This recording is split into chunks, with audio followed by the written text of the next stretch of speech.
Assalamualaikum warahmatullahi wabarakatuh to the honorable all the judges and all the viewers.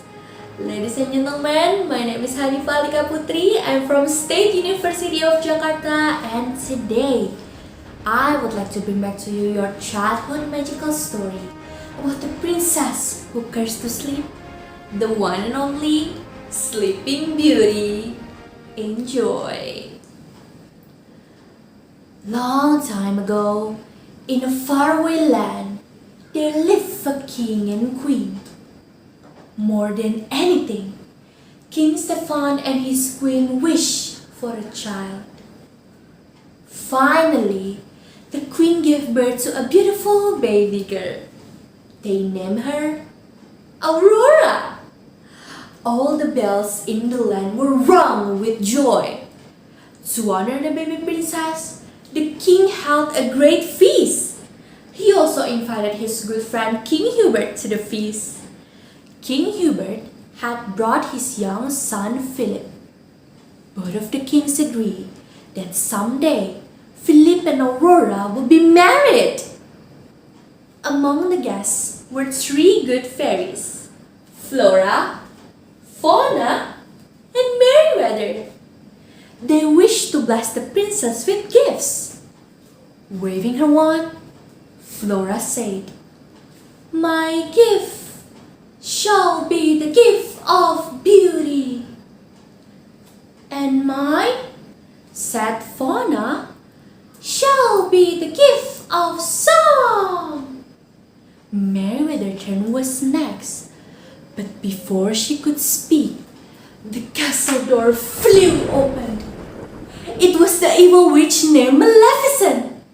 She was furious because she wasn't invited to the feast. Maleficent walked, leaving fear and horror through the other guests. She began pointing her long finger at the sleeping baby girl in the cradle. "My gift for the child is, before the sun set on her 16th birthday, she shall prick her finger on the spindle of a spinning wheel and die." With the whoosh of smoke, the evil witch vanished. Everyone cried out in alarm, as you can imagine. But one fairy had not yet given her blessing. The king and queen asked Merryweather to reverse the curse. But sadly, Maleficent's curse was too strong. It was impossible. So, instead of reverse it, Merryweather decided to soften the curse. On her 16th birthday, she said, when the princess pricked her finger on a spinning wheel, instead of die, she will fall into a deep sleep. And when her true love kisses her, the spell shall break and the princess will open her eyes. Although Merryweather's gift was said, King Stefan still feared the witch curse. He ordered every spinning wheel to the kingdom to be brought to the castle and burned. To be extra sure, he also ordered the three fairies to take the baby far away. The fairies would raise the child in a cottage, deep in the woods, safe from Maleficent, hoping that the day after her 16th birthday, they could bring back the princess to the castle with safe. To guard their secret, the fairies changed Aurora's name to Briar Rose. The years passed quietly, and Briar Rose grew into a beautiful young woman. At last, the princess reached her 16th birthday. In a mossy glen, she danced and sang with her friends, the birds and animals. She told them of her beautiful dream about meeting a tall, handsome boy and falling in love. "I know you, I walked with you once upon a dream. I know you, there in your eyes is so familiar a gleam, and I know it's true that visions are seldom all they seem. But if I know you, I know what you'll do. You'll love me at once, the way you did once upon a dream.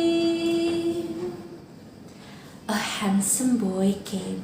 When he heard Briar Rose singing, he jumped from his horse and reached out to take her hand.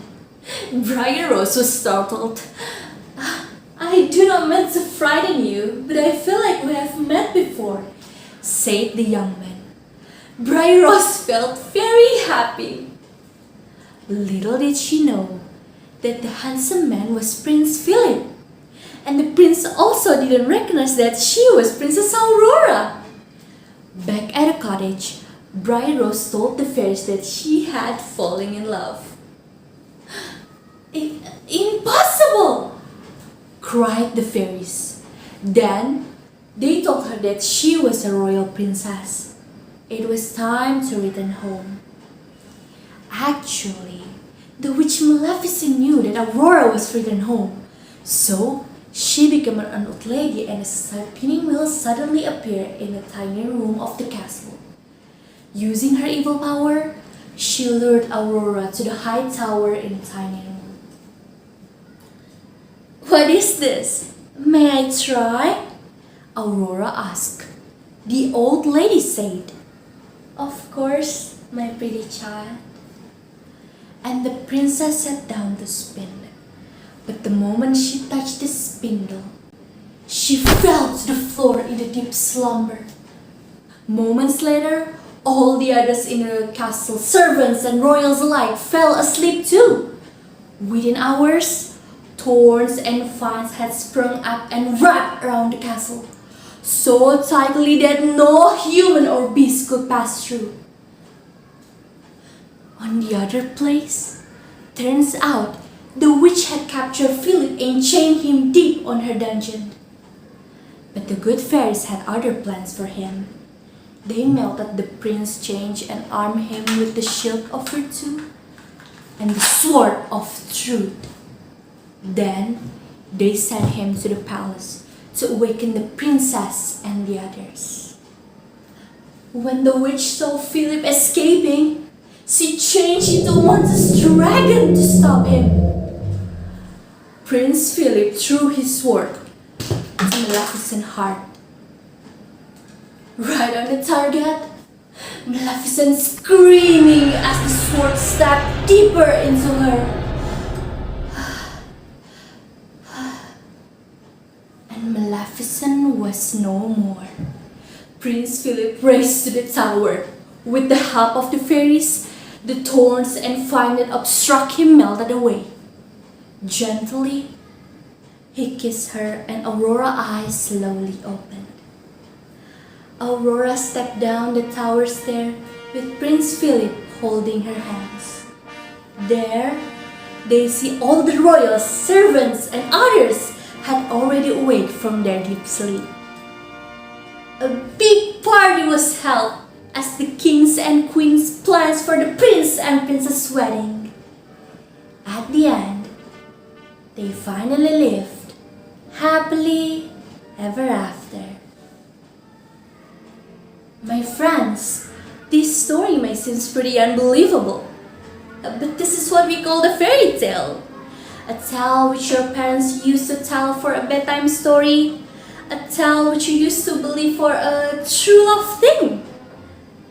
But you can learn something from this, learning that in every way of your life, there will be a lot of obstructions, a risk for you to face, for you to go through, and for you to believe that you will pass that obstacle and continue your life to be a better person. Ladies and gentlemen, I'm Hanifah Alika. Thank you for your attention.